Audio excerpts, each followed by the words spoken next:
تکلیفیں ہم پر کیوں آتی ہیں، مصیبتیں ہم پر کیوں ٹوٹ پڑتی ہیں۔ میرے دوست ہیں وقاص صاحب، شارجہ میں رہتے ہیں، دبئی میں کام کرتے ہیں۔ وہ بہت پیار محبت کرتے ہیں، جب بھی جائیں دبئی تو بہت خدمت کرتے ہیں۔ اللہ ان کو اس کا بدلہ دنیا میں بھی دے، آخرت میں بھی دے۔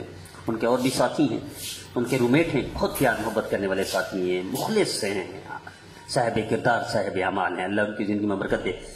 تو وقاص صاحب کے دوست ہیں نوید بھائی، وہ بیمار ہو گئے، اور شاید بیماری کو طویل پکڑ گئی، اس پر وہ بڑے افسردہ ہیں۔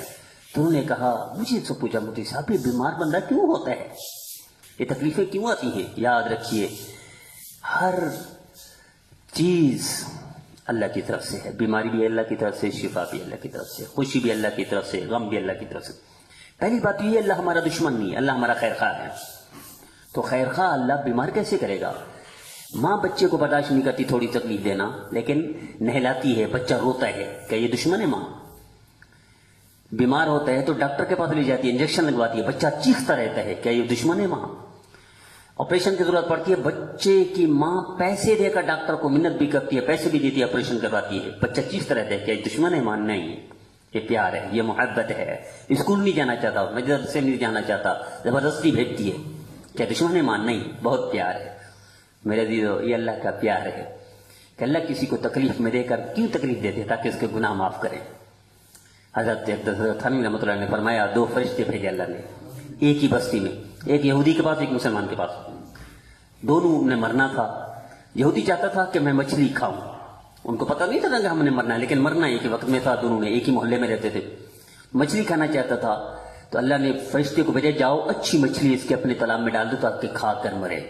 دوسرے فرشتے کو بھیجا، جاؤ یہ مسلمان ہے اور یہ شہد یا زیتون کھانا چاہتا ہے، اس کی الماری میں رکھا ہوگا، اس کو گرا دو۔ گرا دیے، اس کو گرا دیا، اس کو مچھلی ڈال دی، یہ مچھلی کھا کر مرا، وہ تڑپتا تڑپتا مر گیا۔ دونوں فرشتے چلے گئے، یا اللہ ماجرا کیا ہے؟ یہ آپ کا فرمانبردار، آپ نے اس کو شہد گروا دیا، زیتون گروا دیا، اور دوسرا نافرمان یہودی اس کو مچھلی کھلا کر مارا، مزے سے مارا، کیوں؟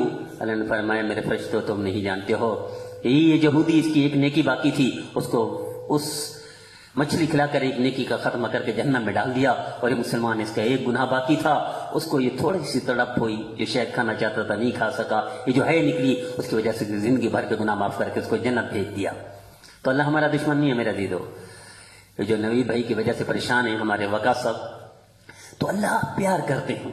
بعد کو انسان زندگی گزارتا رہتا ہے، بے فکر ہوتا ہے، کوئی مصیبت کوئی دکھ نہیں آتی، اللہ کی طرف آتا ہے، نیکی کی طرف آتا ہے، مصیبتیں آ جاتی ہیں، تو کیا مطلب اللہ دشمن ہے؟ نہیں، اللہ اس کو پاک کرنا چاہتے ہیں، یہاں تک کہ خون بھی پاک ہوتا ہے، مال بھی پاک ہوتا ہے، نقصان ہو جاتا ہے، مال ختم ہو جاتا ہے، کیوں؟ تاکہ پاک مال عطا کرے۔ جنید جمشید مرحوم رحمۃ اللہ علیہ، وہ کہتے ہیں جب اس دنیا میں تھا کو کروڑ پتی تھا، جب دین کی طرف آیا تو کخ پتی لکھ پتی آدمی کخ پتی بن گیا، یہاں تک وہ کہتے ہیں لگا میرے گھر میں فاقے آنے شروع ہو گئے، پھر اللہ نے وہ نوازا کہ پوری دنیا کے مالداروں میں شامل ہو گئے۔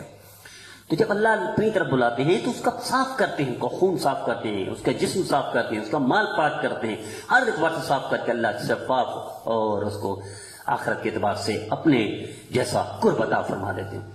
تو یہ نبی سب کی وجہ سے بیماری، یاد رکھیے اللہ جو تکلیف دیتے ہیں اس کی وجہ سے نبی کریم صلی اللہ علیہ وسلم نے فرمایا، ایک کانٹا چوبتا ہے اللہ اس کے بدلے میں نیکی دیتے ہیں، تو کیا بیماری، کیا دکھ درد ایسی آ جائے گی؟ نہیں، اللہ اسے گناہ معاف کرتے ہیں، درجات بلند کرتے ہیں، جنت پہ بنگلہ عطا کرتے ہیں، اور اس کے لیے آسانیاں کرتے ہیں، دنیا آخرت کی سعادت عطا فرماتے ہیں۔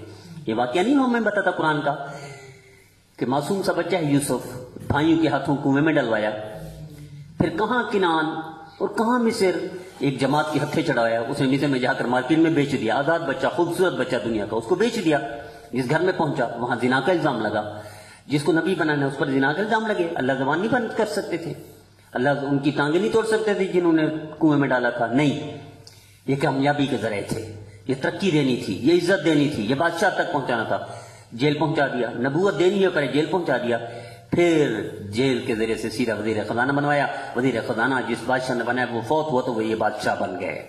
یہ ساری منزلیں تکلیفیں کی تھی، کنویں میں ڈلنا، بازار میں بکنا، الزام دینا کر ڈلنا، جیل جانا، یہ تکلیفیں نہیں تھیں، یہ کامیابی کی سیڑھیاں تھیں۔ یہ جو تکلیفیں بیماریاں دکھ درد آتی ہیں کامیابی کی سیڑھیاں ہوتی ہیں، ہم اس کو تکلیف سمجھتے ہیں۔ آئیے آج کے بعد اس زاویے سے دیکھیں، ہم پر جو بھی تکلیف آتی ہے یقیناً اللہ کی محبت کا اور قرب کا ذریعہ بنتی ہے، جس طرح ماں بچے سے پیار کرتی ہے، ڈاکٹر کے پاس لے جاتی ہے، اللہ ہمیں تھوڑی سی تکلیف دے کر زندگی بھر کے گناہ معاف کر کے جنت دینا چاہتے ہیں۔ اللہ ہمیں عمل کی توفیق عطا فرمائے۔